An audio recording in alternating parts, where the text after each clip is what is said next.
ABS-CBN News and Current Affairs. Panig sa katotohanan, panig sa bayan. Karong adlaw sa maayong buntag Mindanao. Atong tunan kung unsaon pagluto og tuna kare-kare sa morning kusina. Unsa pa ba ang mga pamaagi aron pwedeng makwartahan ang basura sayron sa negosyong suwak?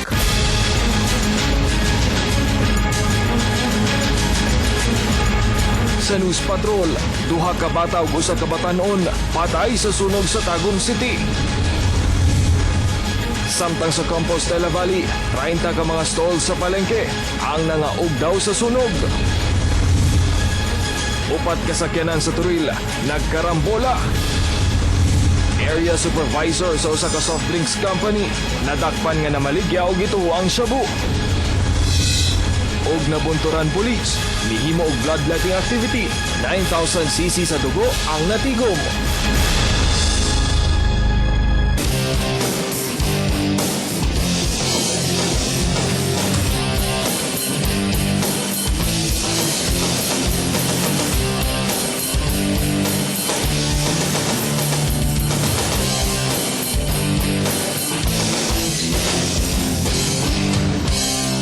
Maayong buntag kapamilya, maayong buntag kabakada, maayong buntag tana, maayong buntag Mindanao, maayong buntag kapamilya, maayong buntag kabakada, maayong buntag tana.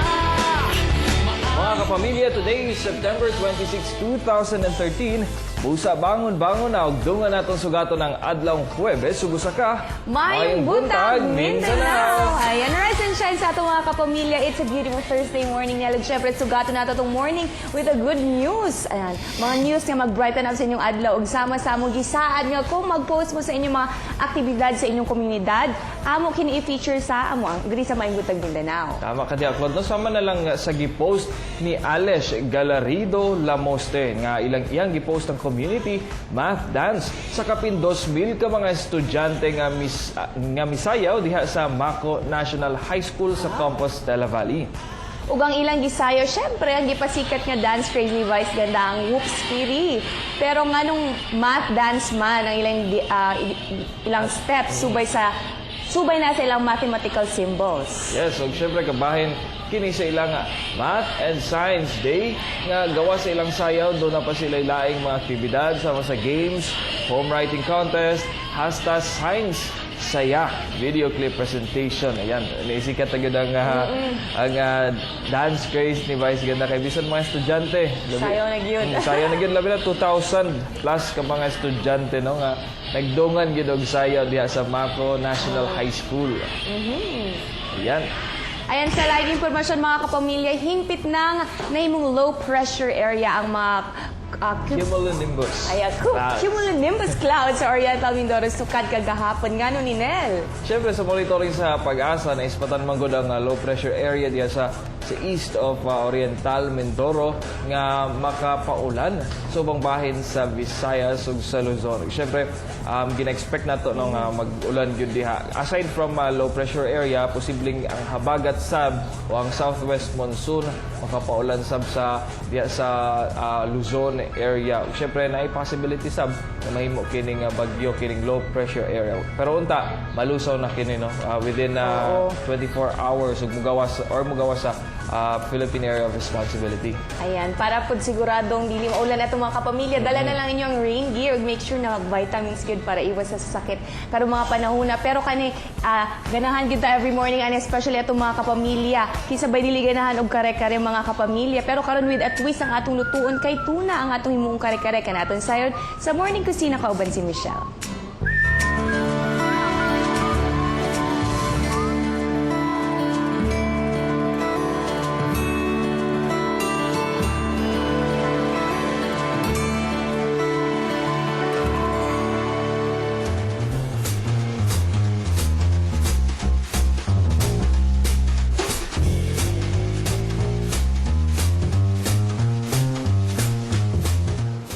Sa mga suki nato din sa morning kusina, mga nanay, mommies ug mga mama, iandam na ang inyong mga papel ug ballpen kay usa ka Ilocano dish ang atong lutuon this morning. Syempre para tudluan ta sa paghimo nini makauban ako si Leber gikan sa kusina Ilocano. Good morning. Good morning, ma'am. Leber, unsa ba ang Ilocano sa maing buntag? Naimbag, abigat. Ayan, tama. And mga kapamilya, unsa ba ang atos, di ba ang mga Ilocano, hilig daw sila og vegetable nga dish. Unsa ba ang atong lutuon this morning? Ma'am, ang atong lutoon karon na buntag ng tuna kare-kare. Tuna kare-kare. First time na ako mga kapamilya magluto og kare-kare. Tudluan ko nimo ha. Okay. Mga kapamilya, aniya na ang mga ingredients sa atong tuna kare-kare.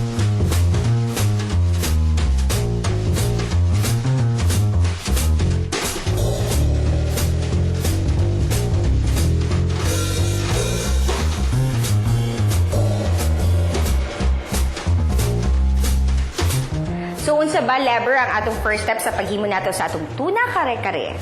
Ang una nato nga ilunod, ang atong anato oil. Anato oil. Murag first time ko nakadungog og anato oil. Unsa ba ang meaning sa anato oil? Anato oil, ma'am, aswete oil po. Aswete oil. So, pwede ni himuon sa atong mga mama sa Pwede, balay. ma'am. So, unsa man bang paghimo ani? Canola cooking oil, tapos aswete, this aswete po. Liso sa aswete. So, i-mix lang. Aba, Magisa na ta sa ato ang ahos, and next, nato ibutang ang ato ang bombay, sibuyas bombay. Ang atong red pepper. tapos ang atong pinirito na tuna. Tuna.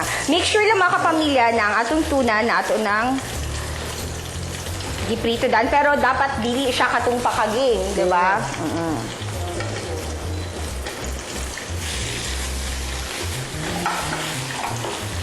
Tapos, isunod na nato og lunod ang kusina kare-kare sauce. Ano lang siya, ma'am? Rice flour, tapos aswete, and mani. Di na to kalimtan ng ingredient ng mani, di ba? Kaya mo na siyang magpalasa sa ato ang kare-kare. So, ato lang siyang ipasimmer. And for 5 minutes, ma'am. Until 5 na to 6. maglapot lang siyang That's maayo. So, after 5 to 10 minutes, mga kapamilya, pwede na itong hauno na ang ato ang iluto na tuna.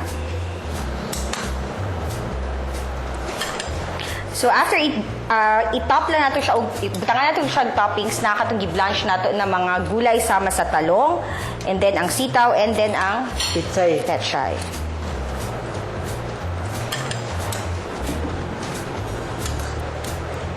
Then, saka nato ibutang ang Kusina kare-kare sauce. So, hopefully mga kapamilya, dapat lami ang akong first na pagluto sa atong tuna kare-kare. Leber, pila ba ang cost ang atong ginatilawan? Pila ba ang cost sa ato ang gihimo this morning? Sa 135 pesos po, pwede na po sa tulo to 4 katao. Atong tilawan. Lami kayang sauce. O, diba? Lami kayang kare-kare sauce ni Leber. Mga pamilya, pwede sa dinyong i-check ang atong gihimo nga tuna kare-kare recipe sa ato ang Facebook page sa Maing Buntag, Mindanao. Daghang salamat, Leber, sa pagtudlo mo sa mga karon sa ato ang gihimo nga recipe this morning. Si Leber, mga kapamilya, gikan sa Kusina Ilocana. Thank you very much. Ayan. Mga kapamilya, till our next cooking session, dinhi lamang sa Morning Kusina.